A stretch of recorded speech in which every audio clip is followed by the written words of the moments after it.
tema, no estoy pensando en hablar del misterio de la encarnación, de la kenosis de Cristo, de una cristología, si Jesús era hombre o era Dios, hablar el tema de qué tanto era Dios, las dos naturalezas, las voluntades en un mismo ser y todo ese tema, sino que hablar de este carácter humano de Jesús. Jesús no solo se hizo humano en el sentido de tener una apariencia humana, con tener extremidades, piel, huesos y cosas como esa, lo físico, lo tangible, lo concreto, sino que se hizo humano en el sentido de demostrar y tener humanidad. Es decir, ese carácter compasivo, la inclinación constante a hacer el bien a todas las personas, indistintamente la situación o la orientación o el origen étnico, la posición económica, la situación de género de la persona, o cualquiera de las circunstancias que en aquellos tiempos y en todos los tiempos han servido para segmentar a las sociedades. Jesús no atendió ninguna de ellas, sino que mostró constantemente su humanidad, ese carácter compasivo, empático, solidario, en búsqueda de la justicia, en búsqueda de la equidad, en búsqueda de rescatar y sostener la dignidad de las personas. A eso es a lo que nos referimos cuando hablamos de la humanidad de Jesús. A diferencia de los mitos que hay en otras religiones de semidioses, donde se comparte las características humanas y divinas, como Hércules y otros semidioses que habían sido creados a partir de la unión de uno de los dioses en las mitologías persas, babilónicas, asirias, egipcias, griegas, romanas y otras. Esos semidioses se comportaban en algún momento como tiranos, como distantes de la humanidad. A diferencia de todos esos relatos que hay en otras culturas, Jesucristo en primer lugar, no es un semidios en ese sentido, de porcentajes parciales, sino que era totalmente una persona, totalmente hombre, tan hombre como cualquiera de nosotros. Y ahí debemos ir con mucho cuidado con diferentes cosas que digamos que menoscaben la humanidad de Cristo. Nos acercamos a una herejía. Era totalmente hombre. Y luego el misterio es que también era Dios. Ese es el misterio, ¿no? Irresoluto de manera completa para nosotros, ¿no? O esa es mi opinión, que nunca vamos a resolver el misterio de Cristo. Solo lo podemos declarar más que entender o resolver. Sin embargo, no solo fue hombre en el sentido físico, sino que fue muy humano en ese concepto de humanidad. Vuelvo a insistir en ese tema de su compasión, su empatía, su solidaridad, su inclinación constante a hacer el bien, hacia la bondad, hacia sufrir con las personas que estaban en sufrimiento, a llorar, a sentir indignación, ese tipo de cosas. Cuando él entra al templo y ve lo que estaba ocurriendo en el templo, que lo narran, no lo hemos puesto precisamente como un milagro, pero sí como una reacción donde el Señor, esa humanidad de Cristo, lo indignó de tal manera que lo llevó a hacer ese tipo de situaciones como en el templo, ¿no? Entonces podemos conversar brevemente, insisto en la brevedad de estos comentarios y también en algún modo la superficialidad de estos comentarios, que amerita, cada uno de estos casos amerita un tiempo más extenso para poder extraer muchísimas cosas. Pero, por ejemplo, el tema del hombre leproso que aparece, no están en orden de cómo van apareciendo en Marcos, y en el listado de las láminas anteriores ustedes pueden ubicar la cita donde se relatan estos milagros. En el caso del hombre leproso, lo que implicaba que él fuera leproso es que estaba fuera inicialmente de su familia. No sabemos si era casado, no sabemos la edad de ese hombre, solo dice que era un hombre que estaba leproso. Vino un leproso, de hecho, no menciona si era un joven, un señor mayor o una persona de mediana edad, solo era un leproso. Pero eso implicaba que rompía su ciclo familiar. Si él trabajaba de algo X que trabajaba, pues ya no podía seguir trabajando, tenía que salir de la ciudad. Bueno, se sabe que algunas familias buscaban a los leprosos y les daban algo de comida, pero usualmente el leproso era olvidado, era una persona que se perdía, o hacían comunidades de leprosos donde trataban de sobrevivir entre los mismos leprosos, pero era una situación terrible. Entonces, ¿qué hace Jesús? Vale, Nosotros una vemos pausa, Janet. nosotros vemos el tema de Jesús.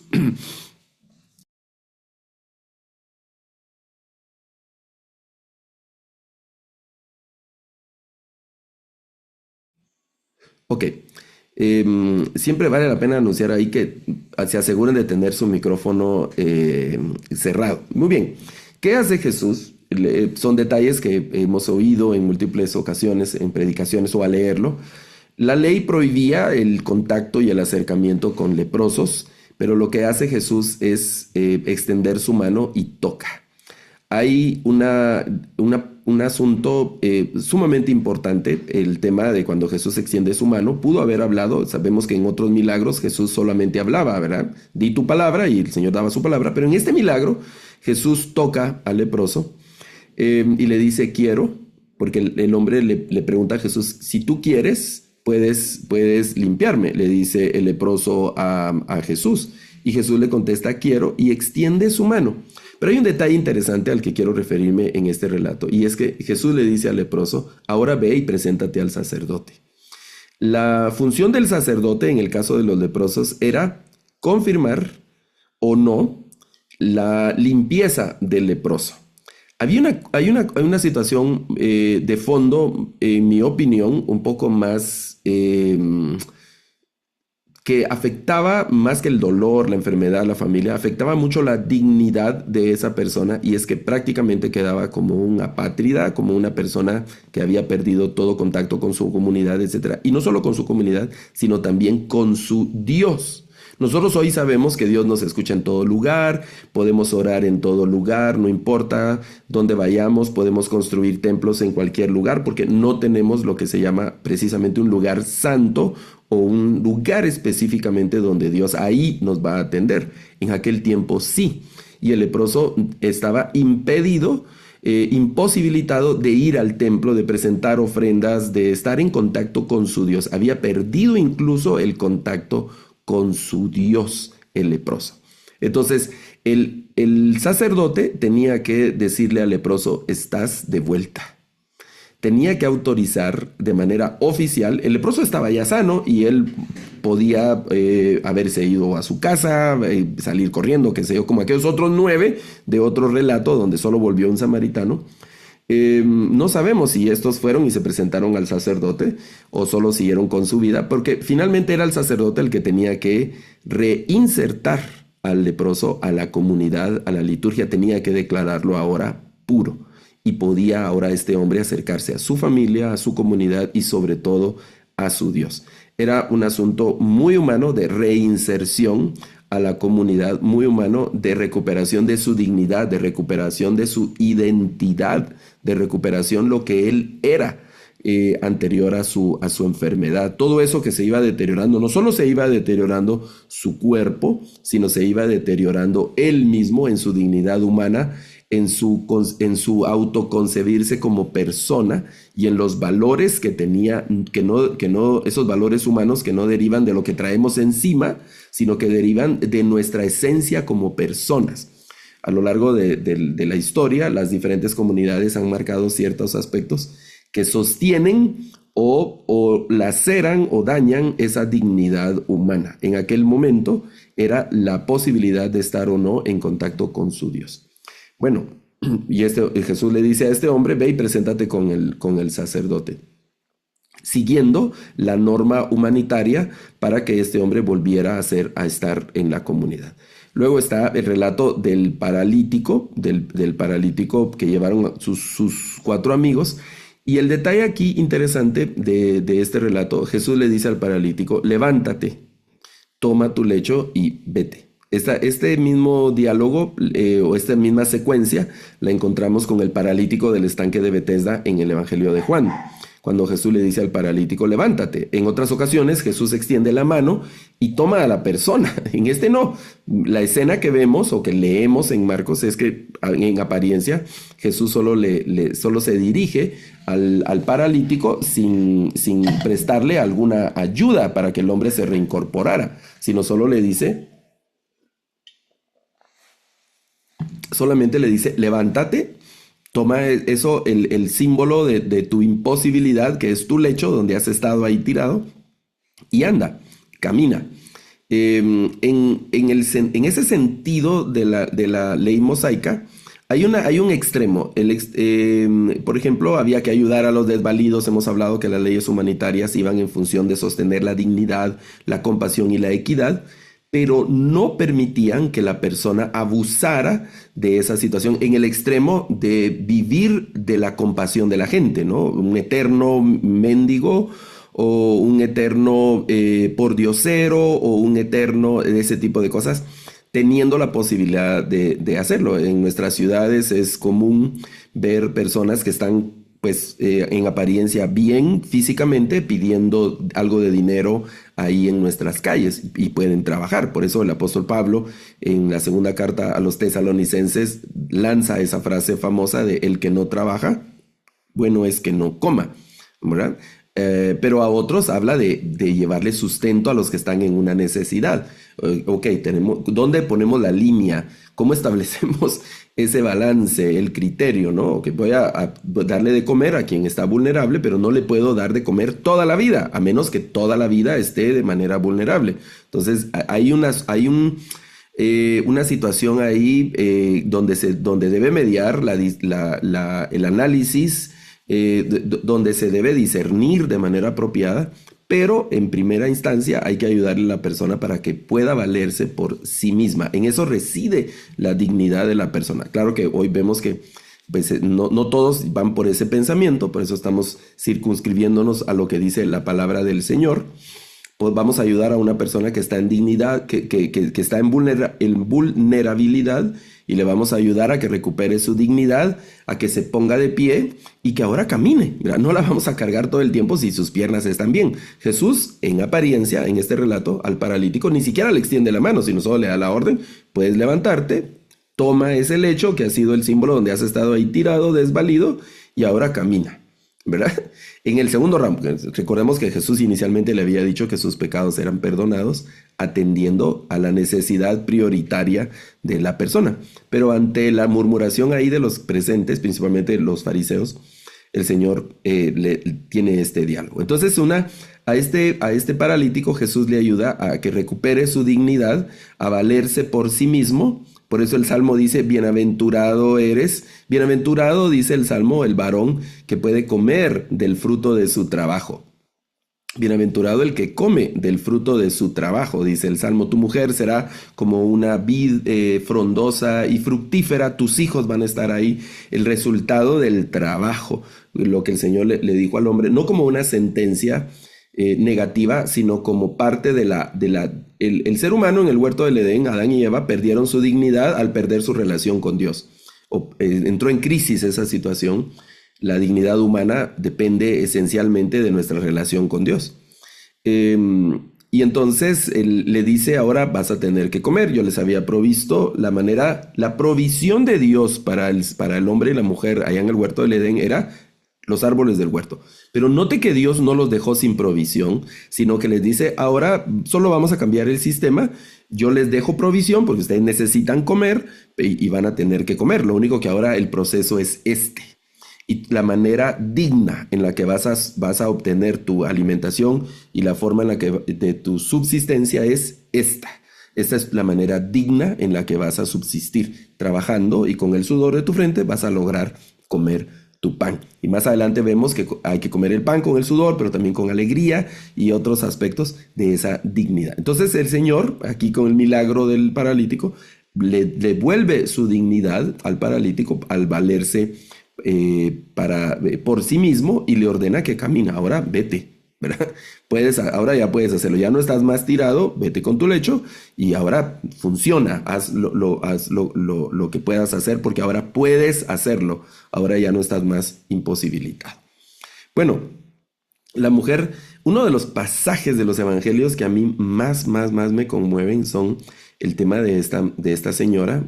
No sabemos la edad que tenía, la Biblia solo menciona que tenía 12 años de sufrir la enfermedad. Es una mujer con flujo de sangre.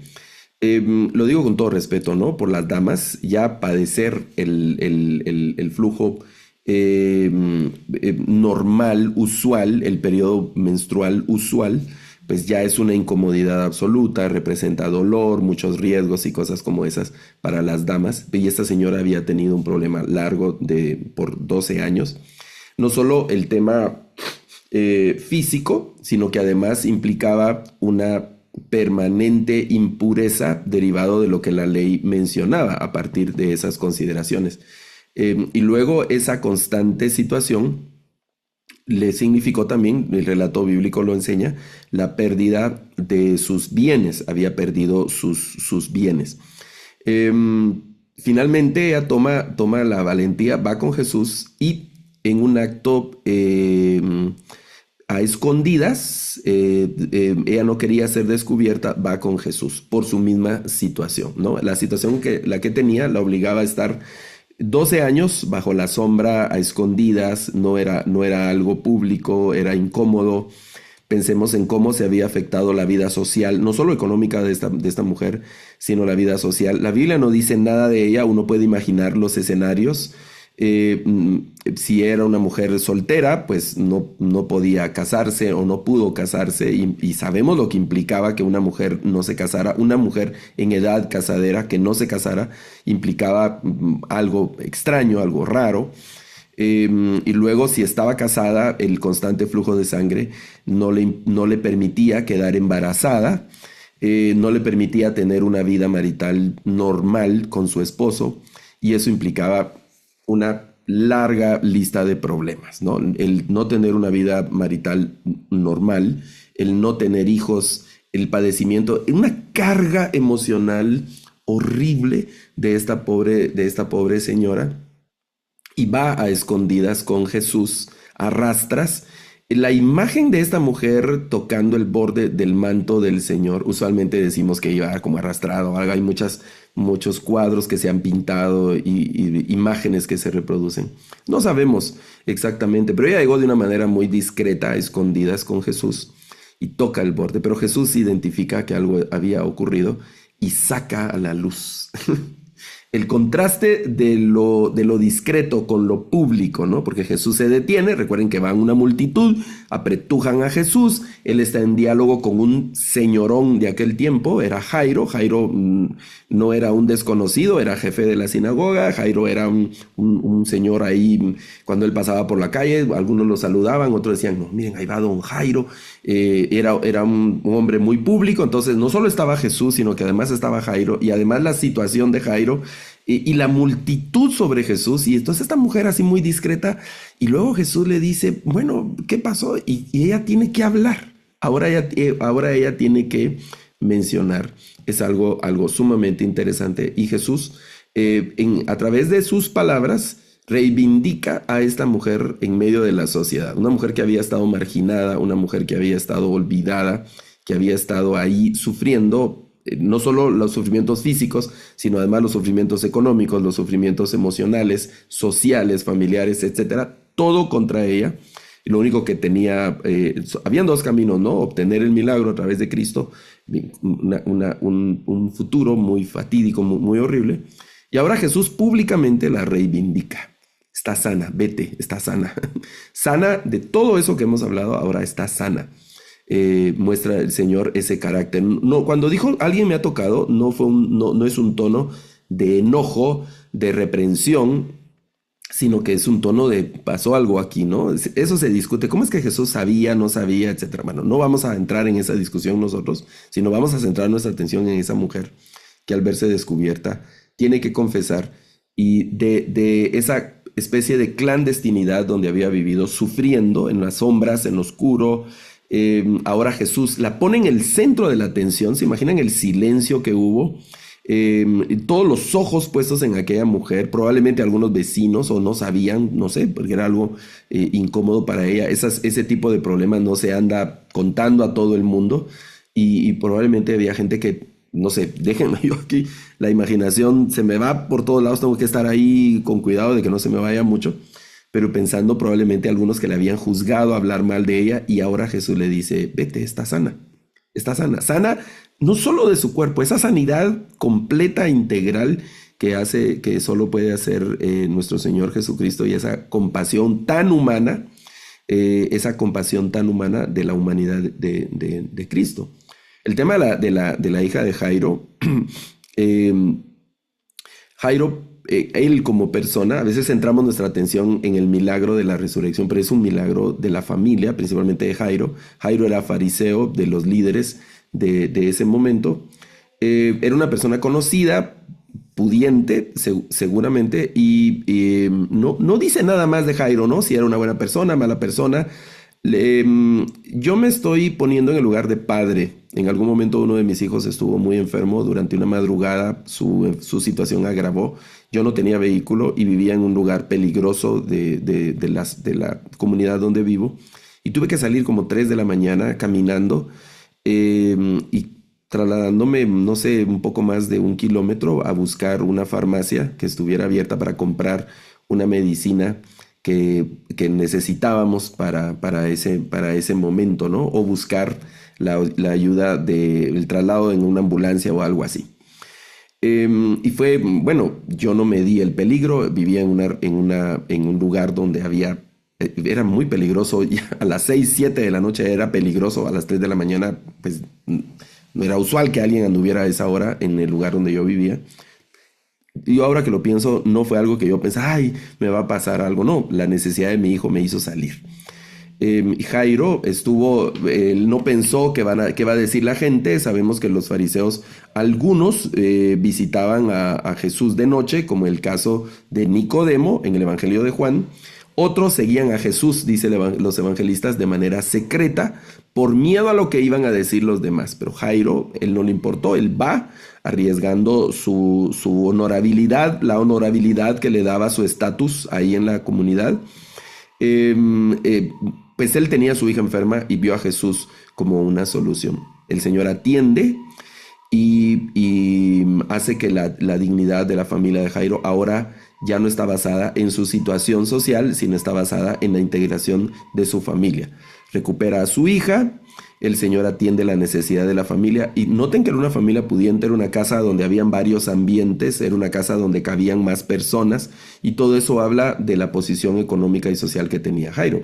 Verse en medio permítanme usar esta expresión, ¿no? Esas multitudes, un poco chusma de esa multitud que seguía a Cristo. No quiero que eso suene negativo o discriminatorio, sino que en el contraste de la posición económica elevada, económica y social que tenía Jairo, que pudo haber tenido Jairo, frente a el promedio económico social de los que seguían a Jesús, que era gente que no había tenido oportunidades, enfermedades, probablemente muy sucia, con malos olores, etcétera. Era probablemente el entorno en el que Jairo se metió y el Señor permite que recupere esa dignidad. Y así podemos relatar. Hoy estoy ya acercándome al final del tiempo y solo quiero referirme a dos más.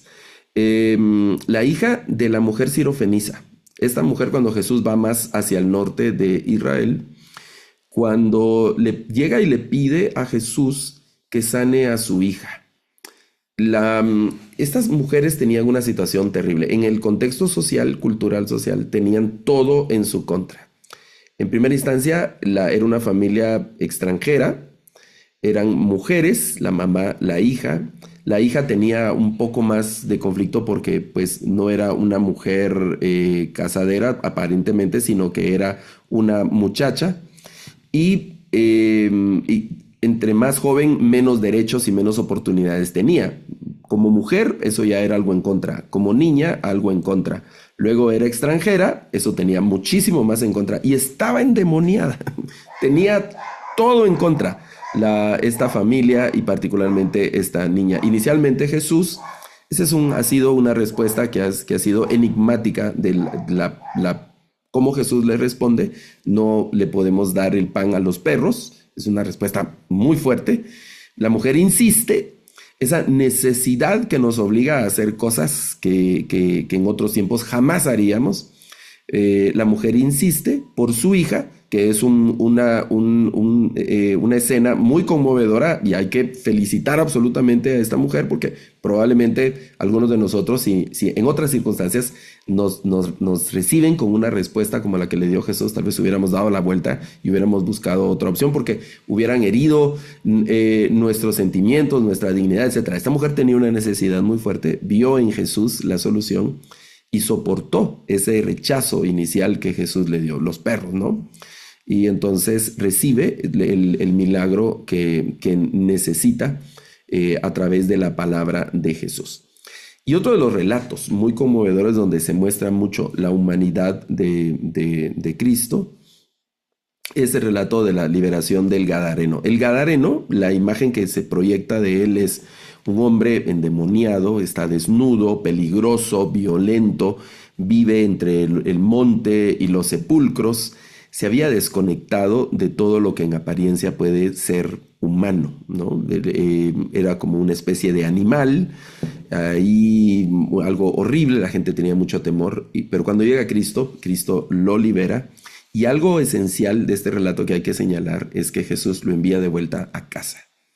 Lo envía de vuelta, ve con los tuyos y cuéntales, ¿verdad? Pero ve con los tuyos. Él quería ir con Jesús, el caso del ciego Bartimeo, que al ser sano siguió con Jesús y Jesús en apariencia se lo permitió, pero al Gadareno no se lo permitió, sino lo envía para que le cuente a los de su casa lo que Jesús le había dado. Mostrando nuevamente, Jesús no estaba interesado en obtener seguidores, no estaba interesado en hacer crecer la comunidad de sus discípulos, sino estaba interesado en que la persona se recuperara, que la persona obtuviera nuevamente su dignidad. Y recordemos que somos parte de pequeños núcleos, ¿no? De nuestra familia. Si yo soy padre de familia, si yo tengo problemas de diferente tipo, voy a afectar a mi familia, a mi núcleo familiar, a mi esposa, a mis hijos. Si yo no me he casado, pues voy a afectar a mis padres o voy a afectar a mi familia, el contexto familiar que tenga, a mi comunidad, etcétera. Entonces, cuando Jesús efectúa la liberación de este hombre gadareno, ahora el Señor le dice, ve con los tuyos, porque ahora no solo es la restauración de este gadareno, sino que ahora es la restauración de la familia, ahora es la restauración de esa comunidad. ¿Se imaginan? Porque la gente se sorprendía, dice la Biblia, al ver al hombre ahora ya en su sano juicio. Lo miraban desnudo, lo miraban probablemente arañado, greñudo, con un aspecto horrible, tenían temor en el cementerio y cosas como esas. Lo intentaron amarrar, imagínense quererlo sujetar, probablemente lo golpearon, bueno, todos esos cuadros que la Biblia ya no lo detalla, pero a través de los pequeños detalles que ahí tienen, uno puede como reconstruir esos cuadros hipotéticos. Pero ahora no, ahora está vestido, ahora está en su sano juicio, tiene otra expresión en su rostro, y el Señor le dice, ve con los tuyos. ¿Se imaginan cuando ese hombre llega a su casa? ¿Se imaginan cuando toca ahí a la puerta y sale la señora, su mamá o un hijo, no sé, a recibirlo? Tuvo que haber sido algo extraordinario porque lo habían perdido a ese miembro de su familia. No sé, tiene que ser algo extraordinario, ¿no? La escena, por ejemplo, en otro relato en Lucas, cuando regresa el hijo pródigo, esa escena, el padre corre, los siervos, es una cosa extraordinaria. Ahora este gadareno llega a su casa, el Señor lo envía por ahí. Bueno, estoy aquí en el final, acercándome al final. ¿Y cuál es ese milagro de los milagros que muestra la humanidad de Cristo? El milagro de los milagros es el que hay que nombrar como el ciclo cristológico. Yo he leído algunos autores y he escuchado que hablan de el mayor milagro de nuestro Señor Jesucristo es la resurrección, y ponen a la resurrección de Cristo como el milagro de los milagros. Yo quiero diferir esta tarde, en relación a solo la resurrección, porque el milagro de Cristo no es solo la resurrección, sino que es todo el proceso de la encarnación, desde la encarnación de Cristo. Por supuesto, la resurrección, pero eso va, la encarnación de Cristo, la vida de Cristo, una vida de disciplina, esa parte previo al ministerio público que conocemos. que solo tenemos el evento cuando él tenía 12 años, pero ¿qué pasó todo ese periodo de los 12 años a los como 30 que dicen los evangelistas que Jesús tenía? El proceso de su muerte, obviamente la resurrección extraordinaria, que Pablo centra su atención ahí cuando dice, si Cristo no resucitó, vana es nuestra fe. Pero si no hubiese ocurrido la muerte, no hubiera ocurrido la resurrección. Y si no hubiera vivido de la forma en la que Cristo vivió, pues no hubiera tenido sentido su muerte. Y si no hubiera encarnado en la forma en la que encarnó, pues no hubiera tenido sentido su vida. Es decir, es un todo, ¿no? Desde la encarnación hasta la parusía. Todo ese ciclo que llamamos ciclo cristológico es el milagro de los milagros. ¿Con qué propósito? ¿Cuál es el propósito del ciclo cristológico o del misterio cristológico, lo podemos llamar de otra forma? O de todo el evento de Cristo, de Jesucristo. ¿Cuál es el propósito? Bueno, hay un propósito divino, y ese propósito divino es un propósito de gracia, de compasión, de conmiseración, de devolverle la dignidad a la creación, y principalmente a la creación humana. Tiene que ser un acto de compasión. Por eso se evidencia en el hecho de que pasamos de muerte a vida, pero no a cualquier vida, sino que pasamos incluso a vida eterna. Se nos devuelve nuestra dignidad humana, pero no se queda solo en eso, sino que esta dignidad humana ahora avanza a la dignidad eterna de una nueva creación, más allá de esta creación. El Nuevo Testamento insiste en que hay una nueva creación, no en las categorías de esta creación humana. Juan, en la primera carta, en el capítulo 3, dice que ahora somos hijos de Dios y no sabemos lo que habremos de ser. Hay una superioridad infinita en las categorías y las características de esta creación frente a la nueva creación, infinitamente superior, eterna, ya sin dolor, sin muerte, sin ningún tipo de amenaza a nuestra dignidad. En el cielo no habrán segmentos de habitantes del reino de los cielos que estén en dignidad. No habrá más enfermedad, no habrá más pobreza, no habrá más desigualdad, no habrá injusticia, no habrá pecado. Nada de ninguna de las características negativas de la humanidad hoy, ninguna de esas logrará sobrevivir cuando el Señor actúe. Todas esas cosas serán recuperadas en el plano escatológico del plan de Dios. Y el motor de todo eso es este ciclo cristológico con el plan de redención total de la creación de Dios a través de Cristo, ejecutado a lo largo de ese tiempo, desde el momento de la encarnación hasta el momento de la parusía y los eventos del cierre escatológico. Ok. Ahora debemos preguntarnos, y aquí concluyo, debemos preguntarnos ¿qué tan humanos somos en realidad? El hecho de ser fisiológicamente, biológicamente humanos no nos hace en consecuencia humanos. Tiene que haber un sentimiento de compasión, unirnos a los sentimientos de Cristo. Por eso hay un dicho que dice, veo muchos humanos, pero poca humanidad. Muchos humanos, pero poca humanidad. Entonces debemos preguntarnos, ¿qué tan humanos son nuestros ministerios cristianos? ¿Qué tanto buscamos esa recuperación de la dignidad, la valoración de la dignidad de la persona, de la compasión y de la equidad? ¿Qué tan ecuánimes y justos son nuestros ministerios cristianos? Entonces vale la pena hacer una adaptación del primer dicho, y entonces preguntarnos o decir, veo muchos cristianos, pero poca cristiandad en el sentido de la inclinación hacia la humanidad, al ser verdaderamente humanos, en el sentido de la compasión, en el sentido de la equidad, de la empatía, de la solidaridad, de la justicia, que mostró nuestro Señor Jesucristo a lo largo de su vida y que lo vemos de manera muy, muy evidente en el Evangelio de Marcos. ¿Qué tan humano es nuestro cristianismo en realidad? ¿Qué tan humano es nuestro Señor y nuestro Dios? Cuando hacemos a un Dios muy alejado de la humanidad, o a un Cristo muy, muy, muy divino, y olvidamos sus características humanas, entonces tenemos algunos problemas teológicos y esos van a derivar en situaciones litúrgicas y ministeriales complicadas. Por eso dice la carta a los hebreos que tenemos a un sumo sacerdote que se puede compadecer de nosotros porque estuvo en la misma situación de nosotros y que así como los hijos participaron de carne, él también participó de carne para compadecerse de nosotros. Dios nos ayude a mostrar ese rostro humano de nuestro Señor Jesucristo en todo nuestro peregrinaje hasta el último día de nuestra vida. Un abrazo para todos. Bendiciones.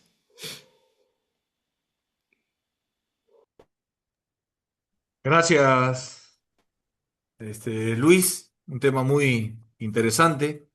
Antes de las preguntas, que acá ya las tenemos hechas, le pido a mi compañero, vamos a hacer mención de una Biblia, antes de entrar con la primera pregunta de este tema de la humanidad de Jesús, que también nos va desafiando a todos nosotros en nuestro caminar. Creo que has terminado con la exposición, Luis. No veo muchos cristianos, pero poca cristiandad. Y la idea es poder desarrollarlo en nuestro día a día. Ahí podemos ver la Biblia y el discipulado. Les animamos a que podamos contar con este recurso, porque tenemos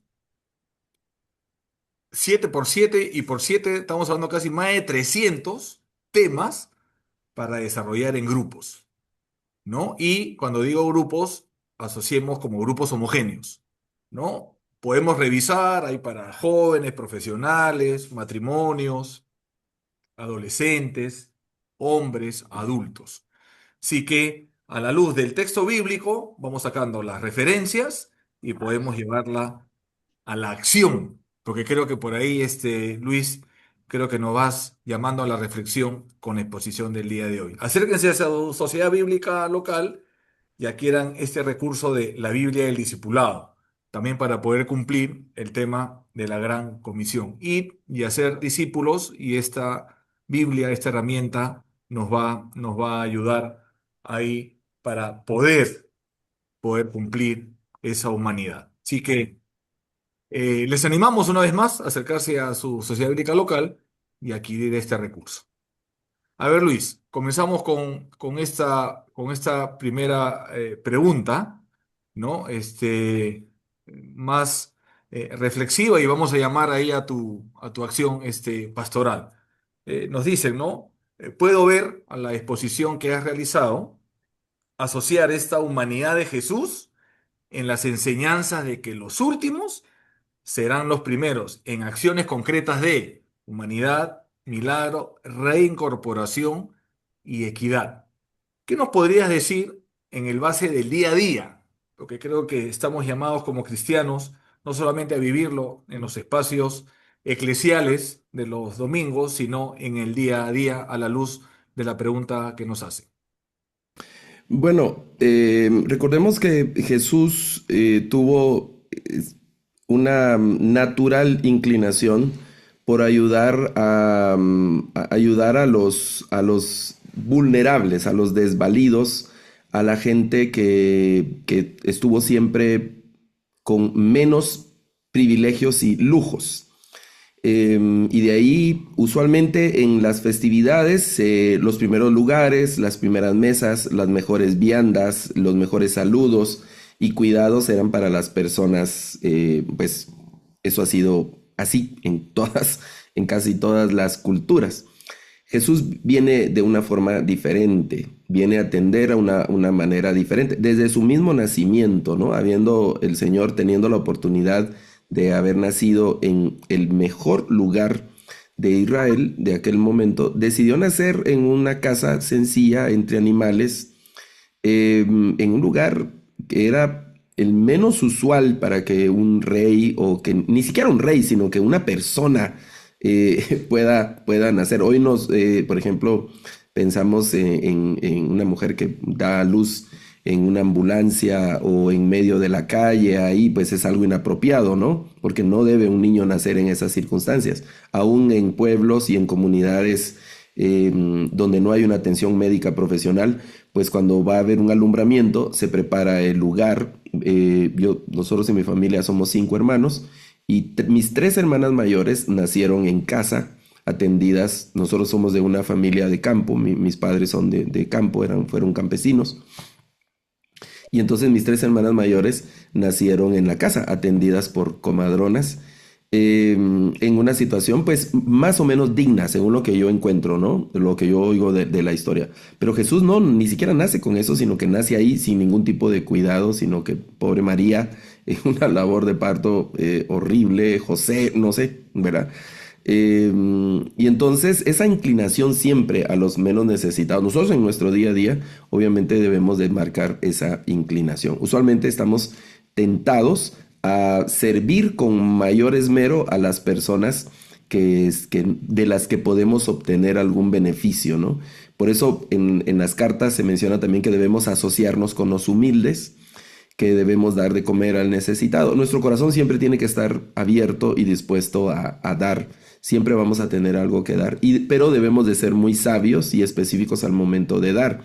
Queremos dar, digamos, en este contexto aquí de las celebraciones de fin de año, siempre se están dando muchas cosas y a veces es recíproco, ¿no? Yo te doy, tú me das, qué lindo. Pero se nos olvida también que podemos dar a otras personas que están en necesidad y corremos el riesgo en esta época de desperdiciar muchísimo dinero. Millones y millones de nuestro dinero se desperdicia porque no sabemos de verdad dar. Y yo no había pensado en eso ahora por lo de este webinar, pero si vamos a dar, vamos a regalar a personas, procuremos regalar a personas que no tengan la posibilidad de devolvernos y que de verdad les será útil. Le vamos a regalar un suéter a una persona, ay sí, un suéter más, va al armario y tiene 15 suéteres, ¿verdad? Pero podemos darle un suéter a alguien que solo tenga uno o que tenga o ninguno. Podemos regalar un par de zapatos. No tenemos que quedarnos pobres, pero sí podemos ayudar a una persona en este tiempo que es un tiempo de dar. Tener esa misma inclinación de Jesús de no darle a los otros que sí tienen, sino darle a una persona que lo pueda necesitar. Que lo pueda ahí tener, ¿no? Tener esa sensibilidad, Luis, y poder ver a ese que no me va a devolver. Creo que va por ahí. A ver, va pasando el avión por acá y interrumpe un poquito. A ver, la siguiente pregunta. Has comenzado con el tema de las leyes en el Primer Testamento, ¿no? Y muestras los ejemplos en el tema de las acciones de Jesús. Y a veces nos dicen que cuando las leyes se dan es porque justamente no se cumplen, ¿no? Y si Jesús muestra esa humanidad en las acciones de la sanidad, es porque tampoco no se estaba cumpliendo. La pregunta es, una vez más, una pregunta muy concreta, ¿no? ¿Cómo hoy, a la reflexión, y acá la tengo al frente que dijiste, ¿no? Veo muchos cristianos, pero poca cristiandad, veo muchos humanos, pero muy poco humanidad. ¿Cómo poder aplicar justicia? ¿Cómo aplicar compasión? ¿Cómo aplicar equidad? ¿Solamente orando? ¿Solamente haciendo? ¿Teniendo un punto medio? ¿En espacios en los cuales está la comunidad cristiana o en espacios más abiertos? ¿Qué consejo nos podrías dar ahí, Luis? Yo creo que cada uno en nuestras áreas, empezando desde nuestras familias. Yo he contado la experiencia, estábamos recién casados con mi esposa, teníamos, no sé, pocas semanas de matrimonio y fuimos a nuestra primera conferencia de matrimonios, nunca la olvidé. Olvidé el nombre del conferencista. Olvidé en realidad el tema general, pero hubo un par de cosas de la conferencia que han marcado mi vida como esposo. Yo les contaba, vengo de un contexto de una familia campesina, vivimos entre el monte, entre vacas y atendiendo y así. Y entonces esa es una cultura muy machista, muy donde el hombre pues es el primero, él hace todo, no le tiene que rendir cuentas a nadie, etcétera. Y luego en esa conferencia pastoral yo recuerdo, para matrimonio, recuerdo que el predicador dijo cosas como, el hombre normalmente gasta mucho dinero para comprarse calzado. Y puso un ejemplo que a mí me hizo todo sentido porque en mi casa todos los hombres usábamos botas, de esas botas vaqueras, ¿verdad? Yo de niño y de adolescente usábamos botas vaqueras, ese era el estilo de la familia. Y sabía que las botas, pues el precio que tienen. Y recuerdo que con mi papá, de niño y adolescente, íbamos a un pueblo aquí en Guatemala Los guatemaltecos probablemente lo reconocerán. Es un pueblo que se llama Pastores, cerca de la antigua Guatemala, que se ha caracterizado por venta, trabajo de cuero y venta de calzado y asuntos de peletería y cosas así. Y ahí, ese lugar es muy famoso por vender botas de diferente estilo, entre esas las botas vaqueras. Pues con mi papá íbamos ahí a comprar las botas vaqueras, que pues tenían un precio para nosotros elevado, ¿no? Era un lujo comprar botas ahí en Pastores. Y en la conferencia el hermano dijo cosas como, voy a tratar de hacer la equivalencia, ¿no? Digamos, si el varón, el esposo, gasta $100 para comprarse un par de zapatos, debe tener otros $100 para comprarle zapatos a su esposa. Y no debe darle la conciencia de comprarse zapatos de $100 si la esposa va a usar zapatos de $5, ¿verdad? El hombre con zapatos de $100, la esposa con zapatitos ahí del mercadito, sencillitos de $5 o menos. Yo recuerdo que eso me confrontó porque yo venía de un escenario así, ¿verdad? Entonces empieza desde casa la justicia, la equidad, la compasión, elevar la dignidad entre la esposa y el esposo, entre los padres y los hijos. Luego eso pasa a la comunidad en la medida que nosotros tenemos injerencia y tenemos oportunidad de influencia.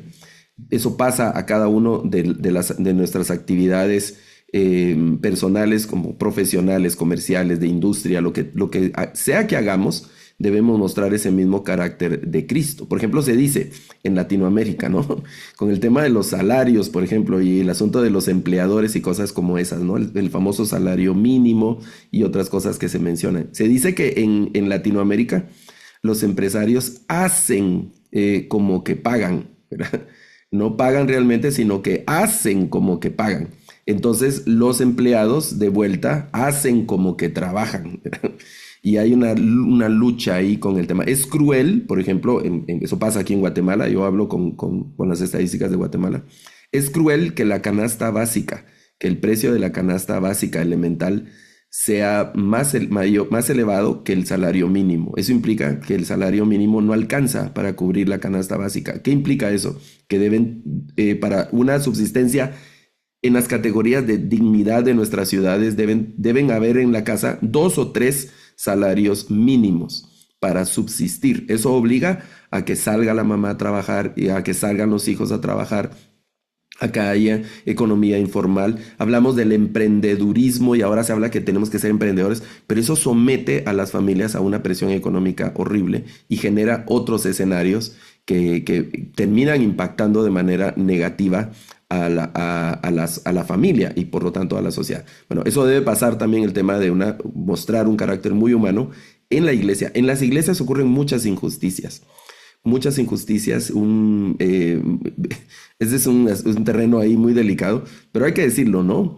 Pasan muchas injusticias en las congregaciones y mostramos un carácter totalmente diferente al carácter de Cristo. Hay que leer Santiago y poner en práctica todo lo que Santiago dice de recomendaciones eclesiásticas que vale la pena que las revisemos, ¿no? Para que se muestre en el desarrollo de nuestros ministerios ese carácter humano que muestra el cristianismo. El cristianismo es un asunto divino, pero con un rostro humano. Y cuando perdemos ese rostro humano, entonces perdemos la naturaleza y la esencia del cristianismo que aparece ahí en los evangelios. Y que nos llama a este Jesús vivir. A ver, listo, te robo una pregunta más. Estamos con la hora ya avanzada, pero el tema ha sido muy pertinente.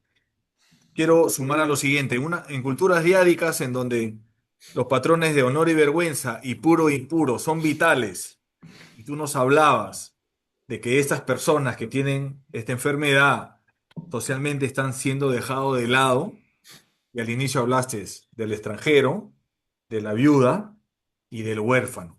Nos hacen la siguiente pregunta, ¿no?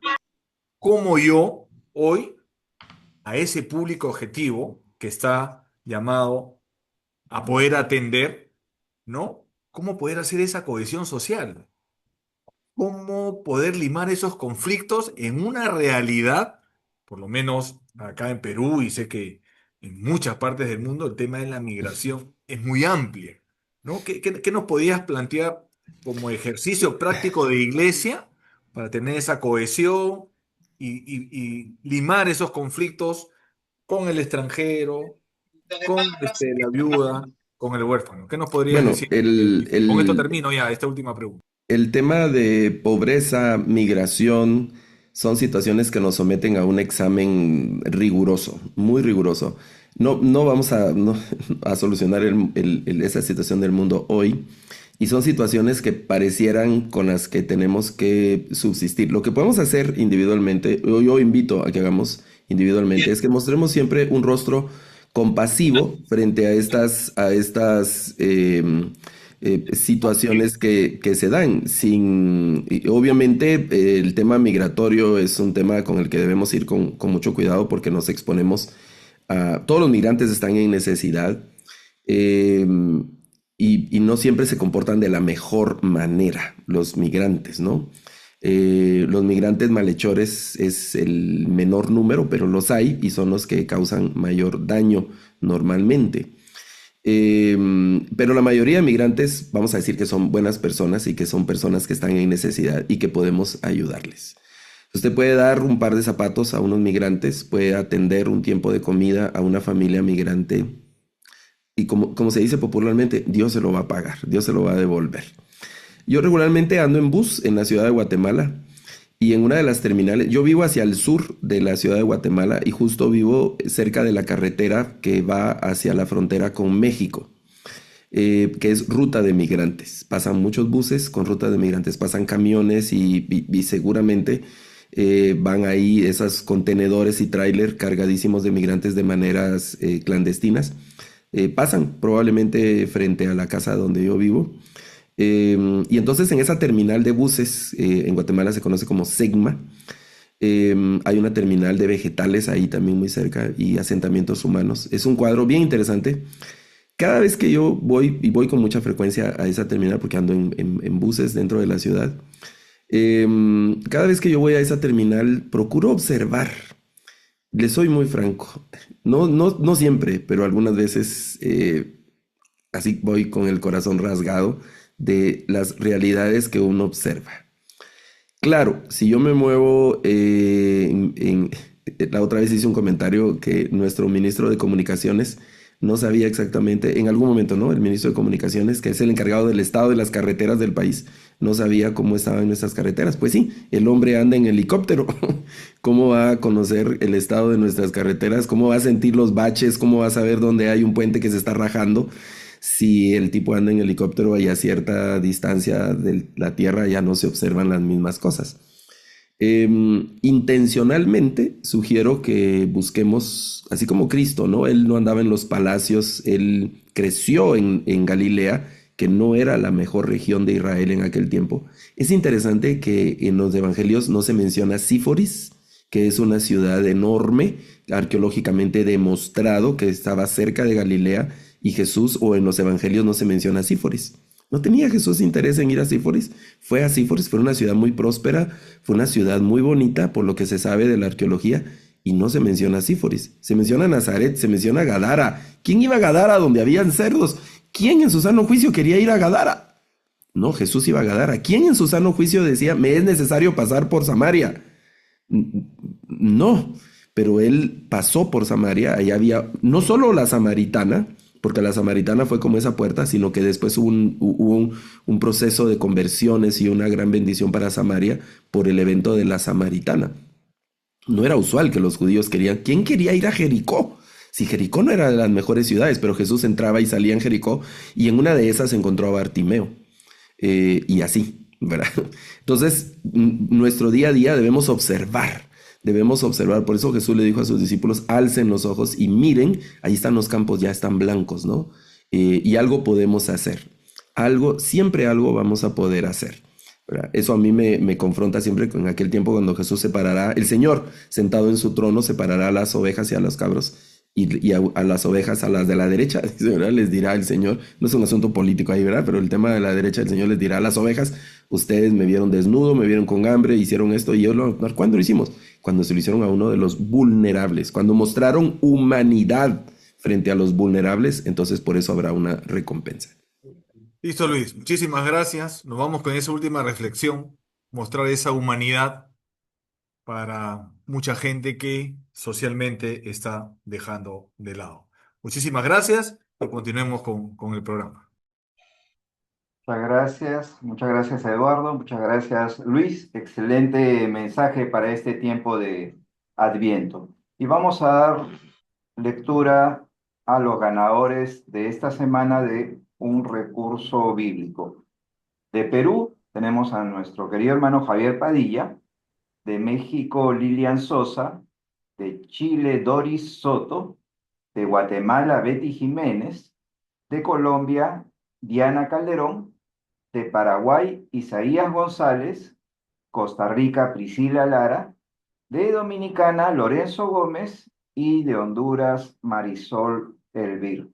A todos ellos pueden acercarse a la Sociedad Bíblica de su país y solicitar su recurso bíblico. Y ahora vamos a anunciar el webinar de la siguiente semana.